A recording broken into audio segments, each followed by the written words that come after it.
Manisha case में 84 दिन से भी ज़्यादा का वक्त बीत चुका है। जिस घटनास्थल पर मनीषा की मौत हुई थी, जहां पर मनीषा का शव मिला था, उस जगह को सिक्योर किया हुआ यानी कवर किया हुआ है।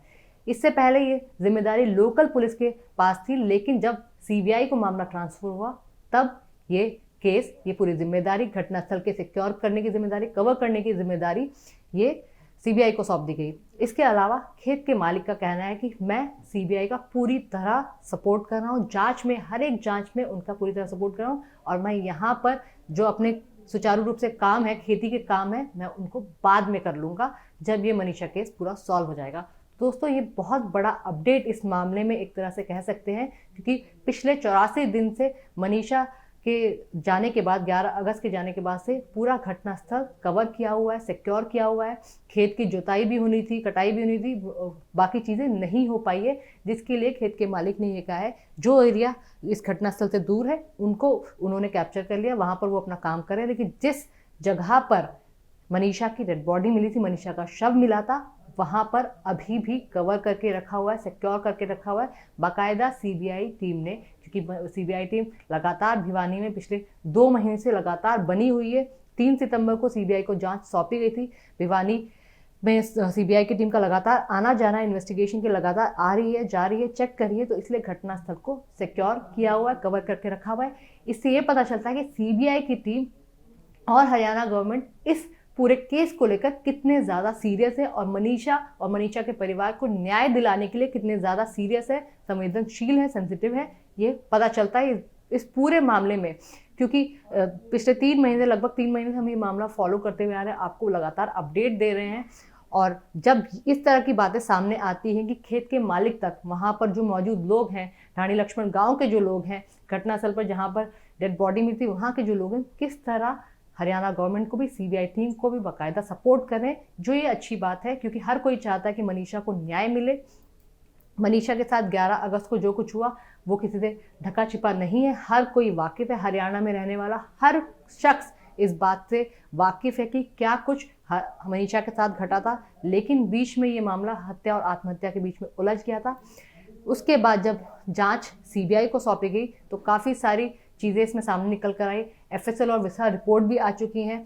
तीसरा पोस्टमार्टम जो एम्स में हुआ था उसकी रिपोर्ट भी सीबीआई टीम के पास है।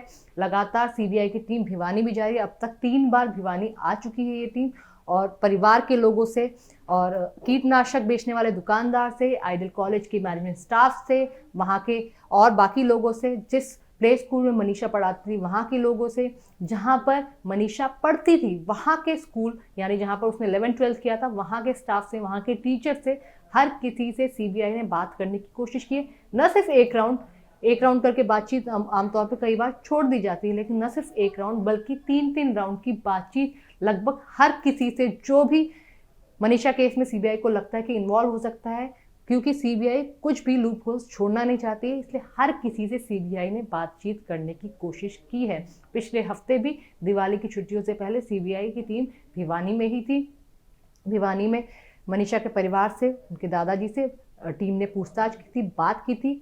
लगभग 3 घंटे की ये पूछताछ हुई थी, जिसके बाद मनीषा के पिताजी संजय ने ये कहा था कि उन्हें सीबीआई पर पूरा भरोसा है। हालांकि बहुत ज़्यादा वक्त बीत चुका है, उससे कई बार धैर्य घबराता है, परेशान होते हैं, लेकिन फिर भी सीबीआई पर उन्होंने भरोसा जताया है। उन्हें उम्मीद है सीबीआई से कि बिल्कुल उनकी बेटी को, मनीषा को न्याय मिलेगा, ताकि और कोई मनीषा फिर से हरियाणा में ना हो पाए।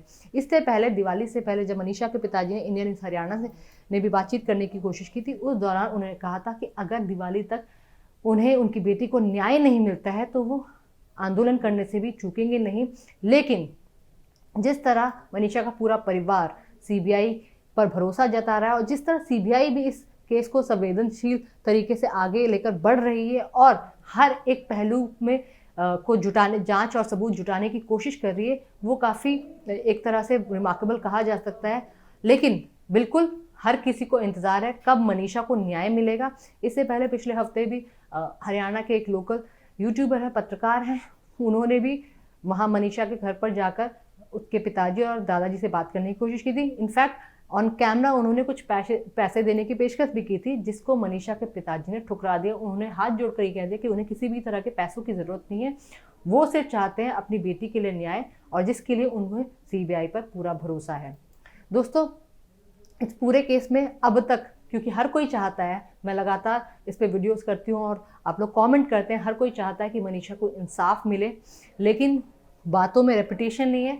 मैं हमेशा कोशिश करती हूँ एक नई अपडेट इस केस से जुड़ी आप लोगों तक पहुँचाने के लिए, ताकि इस केस में जो न्याय में या फिर जांच में हल्की फुल्की जो देरी आ रही है, क्योंकि सीबीआई भी अपनी तरफ से कोई भी छोटे से छोटा गैप नहीं छोड़ना चाहती। सीबीआई चाहती है कि इस केस में इंसाफ हो, ताकि दोबारा से हरियाणा में कम से कम कोई मनीषा ना हो, क्योंकि हरियाणा एक बेहद सशक्त राज्य है। यहाँ पर बेटियां बहुत आज़ाद हैं, हर तरह के काम करती है बेटियां, चाहे वो खेत का काम हो, चाहे वो फील्ड पर जाके लड़ना हो, चाहे वो आर्मी में सर्व करना हो। हरियाणा की बेटियां हमेशा से आगे रही हैं, और चाहे वो एंटरटेनमेंट इंडस्ट्री हो, किसी भी फील्ड में अब कम से कम हरियाणा की लड़कियां पीछे नहीं हैं। तो ऐसे में हरियाणा जैसे राज्य में अगर इस तरह की घटना घटित होती है, क्योंकि आमतौर पर अगर उसके नेबरिंग स्टेट को देखा जाए तो हरियाणा काफ़ी सेफ जोन माना गया, अपराध की श्रेणी संख्या भी कम है। बीजेपी सरकार भी लगातार अपराध के अगेंस्ट काम करती आ रही है। और जिस तरह हरियाणा डे पर लाडो लक्ष्मी योजना की कम से कम 5.5 लोगों को किस्त मिली है, उससे ये देखा जा सकता है कि हरियाणा की सरकार महिलाओं के लिए, लड़कियों के लिए कितनी संवेदनशील है। रही बात मनीषा मामले की, मनीषा मामले में भी सीएम सैनी और हरियाणा गवर्नमेंट बहुत ज़्यादा स्ट्रिक्ट है और वो चाहती है जल्द से जल्द न्याय मिले। इसीलिए सीबीआई की इन्वॉल्वमेंट में इसमें बहुत अच्छी है। वो भी जानती है कि हरियाणा सरकार पर भी कितना प्रेशर था उन दिनों, जब भिवानी लोकल पुलिस की तरफ से कुछ लूप होल इस मामले में मिले थे। लेकिन सीबीआई बिल्कुल अपने हर एक पहलू पर वो स्टेप बाय स्टेप जाकर गुजर रही है, ताकि कुछ भी लूप होल इस मामले में नहीं रहे। तो दोस्तों, खेत मालिक ने भी अपना जो काम है उस घटना स्थल पर कवर करने के लिए बिल्कुल सीबीआई का साथ दे रहा है। इस पूरे मामले पर आपको क्या लगता है? क्या मनीषा को न्याय मिल पाएगा? जिस तरह सीबीआई धीरे धीरे एक एक कदम चल रही है, उस तरह कहीं केस में देरी तो नहीं हो पाएगी? क्या ये केस अटका तो नहीं रह जाएगा?